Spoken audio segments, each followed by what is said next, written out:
Gary Neville said we have a top 6 square Forts flex. Oh, squad. I was going to say. It has to be the aim. It has to be the aim. I think when we did our predictions, or when I did my predictions for the beginning of the season, I said top 6 at best. I think our ceiling is top 6. That's with us showing the improvement that I thought we would hopefully show, which hopefully we are. That's with us with the transfer window that we had, and that's with us having one game a week. I would like to think that we can get into the top 6, you know?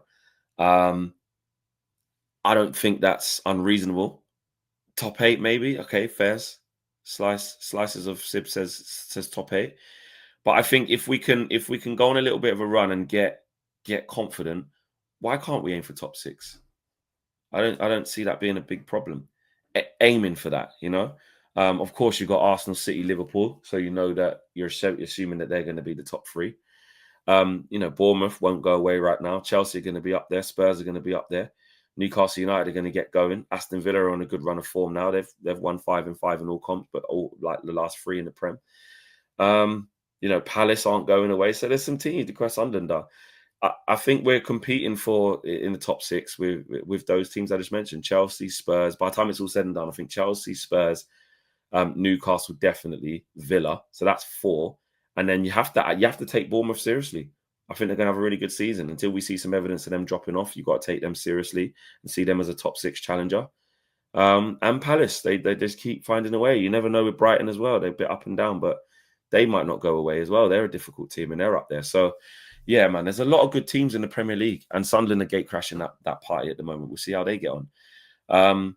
But I think top 6 is the ceiling. I think that's the highest we can finish.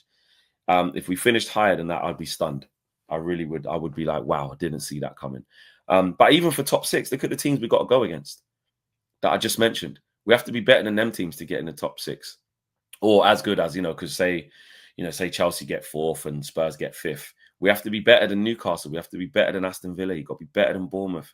You've got to be better than these teams. And that's going to be difficult. You know what I mean? I know a lot of them are playing Europe as well, so that helps. That helps. Newcastle United playing Europe, Spurs playing Europe, Chelsea playing Europe, even Crystal Palace playing. Everyone's playing Europe apart from us. But it's going to be tough. Completely disagree, Flex says show. Why can't we finish 5th when we literally have one game a week in a very poor league? Why are we settling for less? All right, 6th, 5th, 1 point up, no problem. That's fine, cool. If you can finish 6th, you can argue that you could potentially finish 5th because it's a couple of points in it. So fine, I'm not going to argue against that. That's fine. But I think around 5th to 6th then is our ceiling. I think. But then how far do you keep going? Then you say, well, if you think you can finish 5th, you could probably finish 4th. Then it just keeps going, if you think you finish top 4, then why can't you get 3rd? Do you know what I mean? It just goes on and on. But I think realistically, what we're agreeing on is that we think we can get into Europe. Fleck, you think we can beat Bournemouth and Brighton? Well, I think we'll beat Brighton on Saturday. I think we can. Bournemouth, whenever we play them. These are tough games, that's what I'm saying.